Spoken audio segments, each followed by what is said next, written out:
there was a girl called Adiberga. She was very beautiful, and everybody loved her. Adiberga's father was dead, and she lived with her mother and her 4 older brothers. She worked hard in the house. She fetched the water, cooked the food, and cleaned the compound. One day, Adiberga's mother said to her oldest son, "You are a man now. You must find a woman and marry her." "I don't want a wife," the oldest son said. "My sister, Adiberga, looks after me." The next day, Adiberga's mother said, "Please, my son, don't wait any longer. Go out and look for a wife." "Where can I find a wife?" her son answered her. "My sister, Adiberga, is the most beautiful girl in the world. Where can I find a girl like her?" A week later, his mother said to him, "Have you looked for a wife yet? Have you found a girl?" "I have looked for a wife," her son answered, "but I have not found one. I love my sister, Adiberga, and I want to marry her. Then she will stay at home with us forever." His mother was angry. "You can't marry Adiberga," she said. "She is your sister. How can a man marry his own sister?" Her son was angry too. "Mother," he said, "I will never marry another woman. I want my sister, and I will have her." He spoke to his mother every day. At first she was angry, but then she began to listen to him. At last she said, "Yes, my son. You can marry Adiberga. I will help you." The oldest son was very happy. The second and third sons were happy too. "Adiberga will stay at home with us now," they thought. "We will never lose her." That evening, Adiberga went to the river to fetch water. Her mother and her brothers stayed in the house. Adiberga filled her pot with water and walked home. She went to the door of the hut. She wanted to go inside, but her oldest brother put his leg across the door. "Brother," she said, "please put your leg down. I want to come in." Her oldest brother smiled at her. "I am not your brother," he said. "I am your husband." And he put down his leg. Adiberga tried to go in again, but her second brother held his leg across the door. "Please, brother," she said, "let me come in." "I'm not your brother," her second brother said. "I am your brother-in-law." And he put down his leg. Adiberga waited. Her third brother's leg was across the door now. "What are you doing?" she said. "Please, brother, put your leg down. Let me come in." "I am not your brother," the third brother said. "I am your brother-in-law." And he put down his leg. Now, Adiberga's mother sat beside the door. She put her leg up. Adiberga couldn't go inside. "Mother," she said, "please let me come in. Please put your leg down." "I am not your mother," her mother answered. "I'm your mother-in-law." And she put down her leg. Adiberga's fourth brother sat beside the door now. He was disabled. His legs were weak, and he couldn't walk. He lifted one leg with his hands. "Brother," Adiberga said, "why are you doing this to me? Please let me come in." Her fourth brother put down his leg. "Yes, dear sister, you can come in," he said. The next evening, Adiberga went to the river again. When she came home, her family was together in the hut. Again, they lifted their legs against her. Again, her fourth brother let her come in. They did this every day, week after week. One day, Adiberga's fourth brother said to her, "Dear Adiberga, I want to go to the toilet. Please carry me outside." So Adiberga picked up her brother and carried him out to the fields. She stopped beside a field of teff. "Don't stop here," her brother said. "I can't use this place. The teff will become dirty." So Adiberga carried him on. They came to a field of sorghum. "Not here," said her brother. "The sorghum is for our food. I don't want to make it dirty." Adiberga carried him far away to a place full of trees. "Put me down here," her brother said, "and sit beside me. Listen, I don't need to go to the toilet. I brought you here because I want to talk to you. Our mother and brothers have a plan for you. Tomorrow, they are going to give you to our oldest brother. They want you to marry him." Adiberga was very unhappy. "What?" she cried. "My brother wants to marry me? But I can't marry my own brother. It's a wicked thing to do." "I agree," her youngest brother said. "But they will try to force you. My dear sister, you must run away. Go now." "But where can I go?" Adiberga said. There were tears in her eyes now. "Who will help me?" "God will help you," her brother said. "Be strong. Go."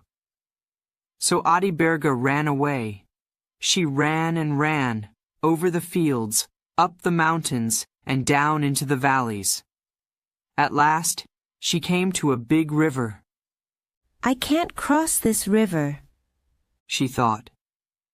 "It's too deep. I must stay here." There was a big tree near the river. "I'll climb the tree," Adiberga thought.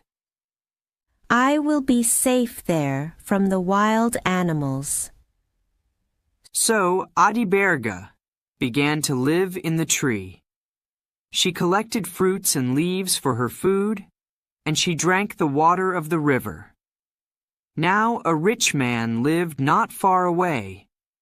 Every day his servant girl came down to the river to fetch water. One day, the girl walked under Adiberga's tree to the edge of the river. She put her pot down and began to fill it. Adiberga was sitting in the tree above the girl's head. When the girl filled her pot, she looked down at the water, and she saw Adiberga's face. "That's my face," the girl thought. "Oh, how beautiful I am." She looked at the face in the water, again and again. "That is not the face of a servant girl," she thought. "It's the face of a princess. I'm not going to be a servant anymore. I'm going to find a rich man to marry me." She dropped her pot on the ground, and it broke. "It doesn't matter," the girl said. "It was just an old water pot. I don't need it now. I'm beautiful. I'm going to be a princess."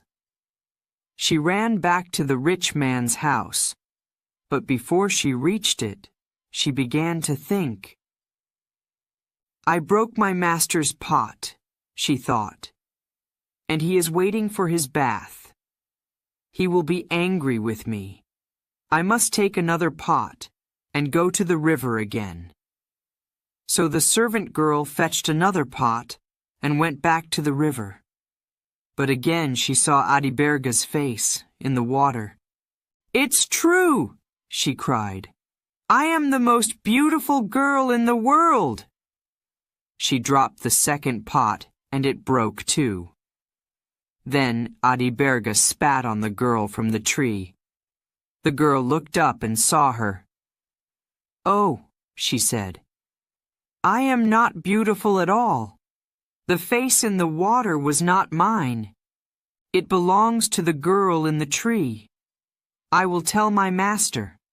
I have broken 2 of his pots, but when he sees this girl, he will not be angry with me." So the servant girl ran home to her master. "Master," she said, "I saw a girl in a tree beside the river today. She was as beautiful as Saint Mary.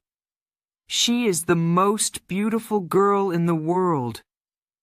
I was very surprised and I broke your water pots." "Don't worry about the water pots," the rich man said. "Where is this girl? I want to see her." "Come to the river with me," the girl said. "I will show you." So the rich man followed the girl to the river. He stood under the tree and looked up. He saw Adiberga. "My servant was right," he thought. "She is the most beautiful girl in the world, and I want to marry her." "Beautiful girl," he said. "Why are you hiding in the tree? Have you done something wicked? Does your family want to punish you?" Adiberga didn't answer. She said nothing. The rich man turned to his servant. "Go back to my house," he said. "Bring me my spear and 2 carpets." The girl ran home. She came back again quickly, with the carpets and the spear. The rich man stood the spear in the ground. The sharp point of it was below Adiberga. He put 1 carpet on one side of the spear and the other carpet on the other side. Then he spoke to Adiberga. "Jump down from the tree," he said. "Perhaps you are a bad girl. Perhaps you did something wrong and your family is angry with you. Is that why you ran away? Is that why you are hiding up there in the tree? If that is the reason, you will fall on the spear. But perhaps you are a good girl. Perhaps someone tried to hurt you, and you ran away to save your life. Is that why you are hiding in the tree? If that is the reason, you will fall on the carpet." So Adiberga jumped down from the tree. She fell on the carpet, and the rich man picked her up. "Marry me," he said. So Adiberga married him. Now a new life began for Adiberga. She was the wife of a rich man. She lived in a big house, and she had many servants. She forgot about her mother and her brothers. She was happy. But Adiberga's 4th brother did not forget his sister. He left his mother's house, and he began to travel everywhere. He was looking for Adiberga. It was very hard for Adiberga's brother. He could not use his legs, but only his arms. He needed other people to help him. One day, he came to the rich man's house. He sat outside, under a tree. Adiberga's servants saw him. They ran to Adiberga. "There is a man outside your house under the tree," they said. His face is like your face. His eyes and his nose, his mouth and his hair, they are all like yours. Is he a relative? Does he come from your family? I have no relatives, Adiberga said. I have only one brother, and he is disabled. Go and look at the man again. If he is disabled and cannot walk, come and tell me. The servants hurried out to the tree again. Soon they came back to Adiberga. He looks like you, they all said. His hair, his eyes, his teeth. But is he disabled? Adiberga said. Can he walk? Her servants looked at each other. We don't know, they said at last. He was sitting on the ground. We didn't see his legs. I will see him myself, Adiberga said.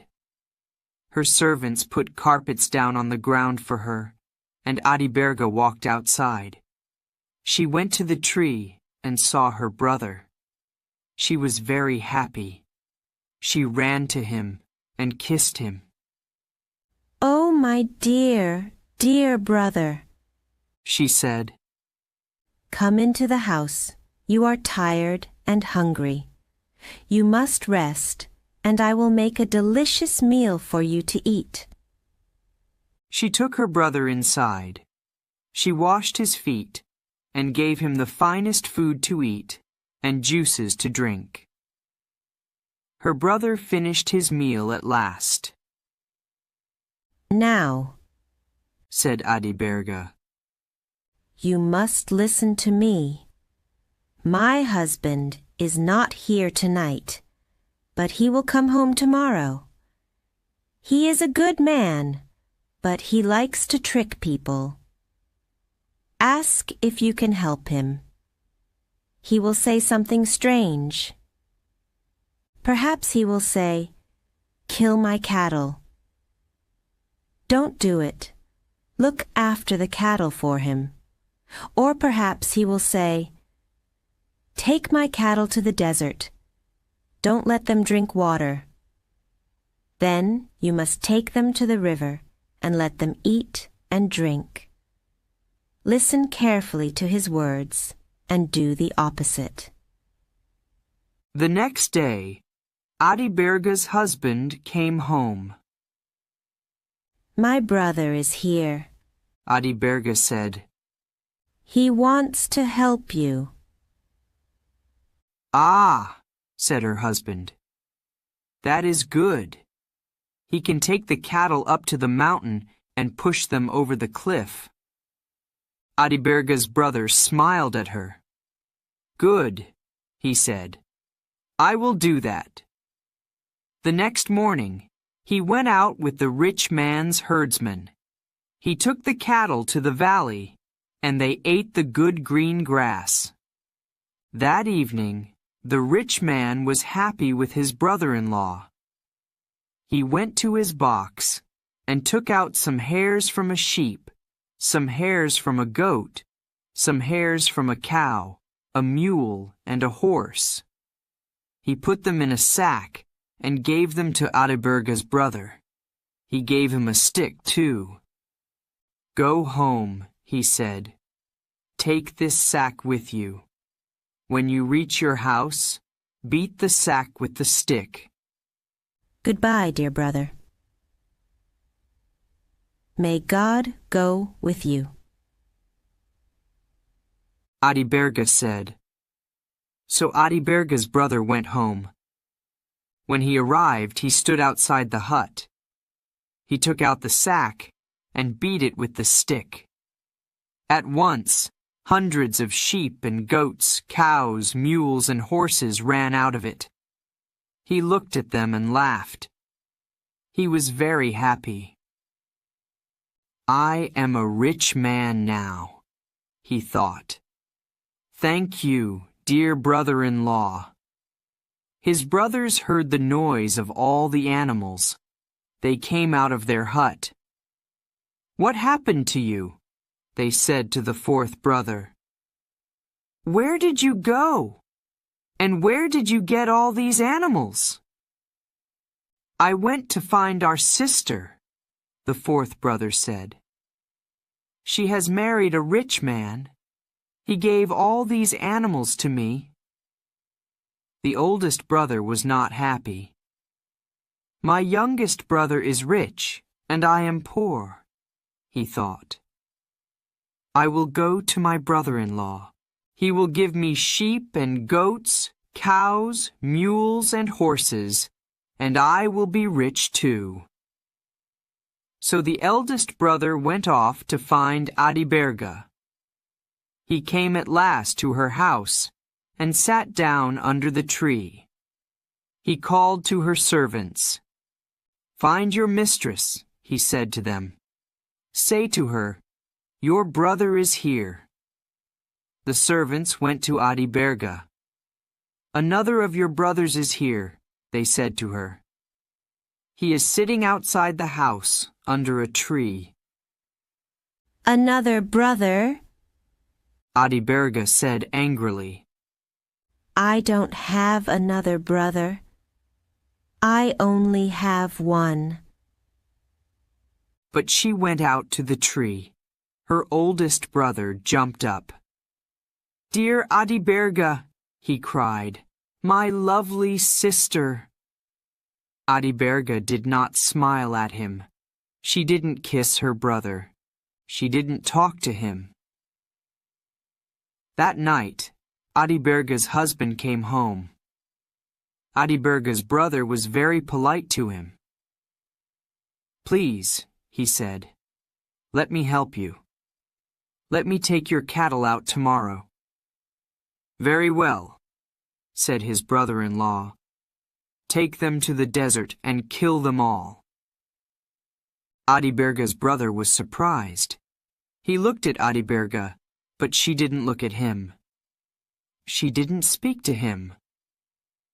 The next day, Adiberga's brother took his brother-in-law's cows to the desert, and he killed them all. That evening, he said to his brother-in-law, "I obeyed you, brother. I took your cows to the desert, and they are all dead. Where is my reward?" His brother-in-law went to his box. He took out some hairs from a lion and a leopard, and some hairs from a hyena, an elephant, and a buffalo. He put them in a sack and gave them to Adiberga's brother. He gave him a stick, too. "Go home," he said. "Take this sack with you. When you reach your house, beat it with the stick." "Thank you," said Adiberga's brother. He was happy. "I will be a rich man soon," he thought. He hurried home. When he arrived, he stood outside the hut. He took out the sack and beat it with the stick. At once, hundreds of lions, leopards, hyenas, elephants, and buffaloes ran out of the sack. They turned on Adiberga's brother and ate him. Then they ran away.